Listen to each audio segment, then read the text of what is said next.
Bonsoir, bienvenue dans votre édition de France 3 Escroquerie Pays Basque. Au sommaire, rencontre de la sécurité aujourd'hui à Anglette. Les récents attentats étaient dans tous les esprits. Mais tout d'abord, une première dans le département. Le diocèse de Bayonne, l'Escar et Oloron vient de créer sa cellule d'écoute pour les victimes de pédophilie. Suite aux dernières affaires de pédophilie dans le monde clérical, Monseigneur Hayet s'inscrit dans une démarche commune à d'autres paroisses de France.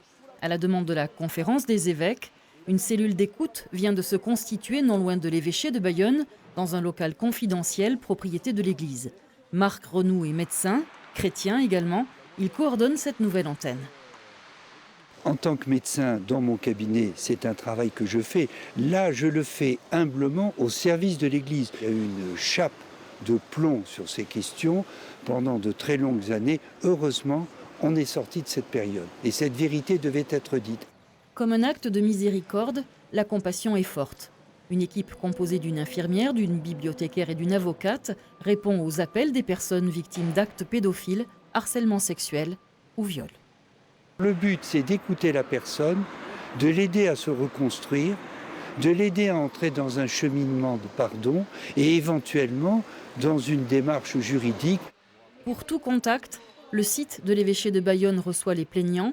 Une adresse électronique à retenir, paroledevictime64@gmail.com. Continuez la RCP. On vous demande de continuer votre massage. Faire un massage cardiaque, se servir d'un défibrillateur, autant de gestes auxquels les Français sont de mieux en mieux préparés. Comme chaque année, des rencontres autour des métiers de la sécurité étaient organisées au centre commercial BAB2 d'Anglette. Mais depuis 2 ans, la vague d'attentats qui secoue la France est au cœur des discussions.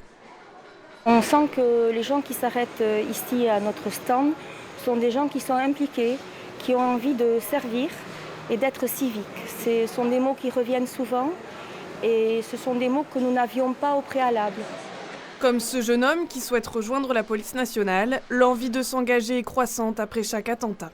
35 000 candidats au dernier concours des gardiens de la paix, c'est 10 000 de plus que l'année précédente. Ils veulent aider leur nation. Voilà. Être sur le drapeau français et aider leur nation. Il y a une demande forte justement de ce dialogue pour essayer de mieux comprendre comment, en tant que premier acteur de la sécurité, je veux dire chacun de nos concitoyens est le premier acteur de sa propre sécurité et de celle d'autrui. Quelles sont les réactions, les réflexes, les comportements à adopter. Faire de chaque citoyen un acteur de la sécurité, voilà l'objectif de ces démonstrations. Défi relevé aujourd'hui à Anglette. On a senti quelque chose ? Comme pour Soulamita, ils sont 52 à avoir reçu un brevet, un certificat ou un DELF pour les étrangers s'initiant à la langue française.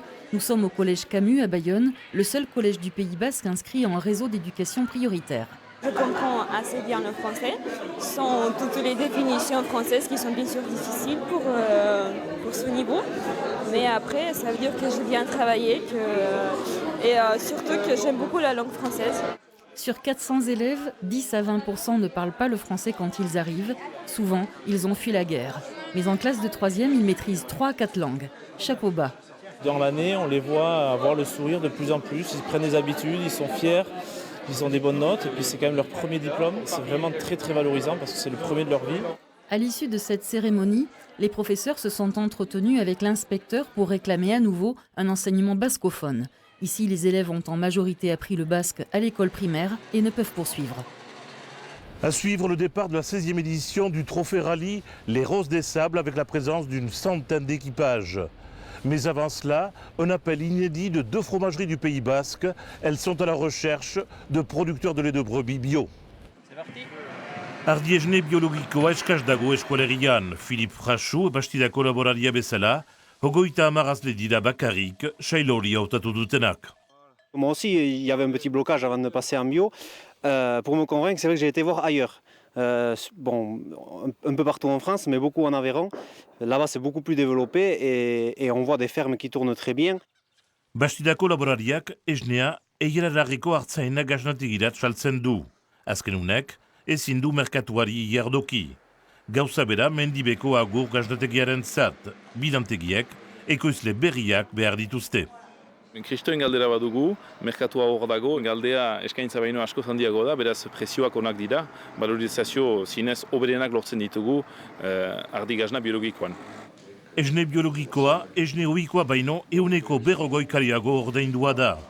Laborariak laguntzeko aldaketa honetan, Errobiko Ibarraren sindikatak ere bere laguntza ekartzen du. Sindikataren lehen helburia dela Errobi ibaiaren garbia txikitzea, lineala garbia txikitzea, edateko ura emaiten duelako. Pentsatu dugu interesanta zela laborantza molde horren garatzea. Laborantza biologikoa bultzatzeko, Errobiko sindikatak lanpostu berri bat sortu du, uraren kalitatea eta ingurumena lotuak baitira. Je m'appelle Nathalie et je suis de Bassens. Patricia, d'Ambarès. Moi, grenobloise. Et moi de Nîmes. Gaëlle, je viens du Pays Basque, je viens d'Asquin. Vous venez du Pays Basque? On a loué la voiture au Pays Basque en fait. Des Québécoises, des Suisses, des Belges, des Françaises, au total 250 femmes réunies pour le trophée des Roses des Sables, dont une quinzaine d'équipages du Sud-Ouest. En quad, en 4x4, en buggy ou en moto, elles vont parcourir 6000 km sur les pistes marocaines pour ce rallye dont c'est déjà la 16e édition. C'est un peu une histoire de famille puisque mon papa, Jean-Jacques Rey, qui est là aussi, faisait le Paris-Dakar et moi je le suivais depuis ma tendre enfance sur l'arrivée, la crosse, etc. Donc quand j'ai intégré l'entreprise il y a 20 ans, j'ai voulu amener ma touche féminine. Je voyais tous ces hommes faire des raids, des rallyes. J'avais envie également de prouver que toutes ces femmes étaient capables aussi d'affronter les dunes de Merzouga. Partie l'année dernière de Cibourg, c'est de Biarritz cette année que la caravane s'était lancée, direction Algésiras avant la traversée vers le Maroc. Voilà, c'est la fin de votre édition. Vous pouvez retrouver tous ces reportages sur le site france3.fr. Excellente soirée, Gawon Bierarte.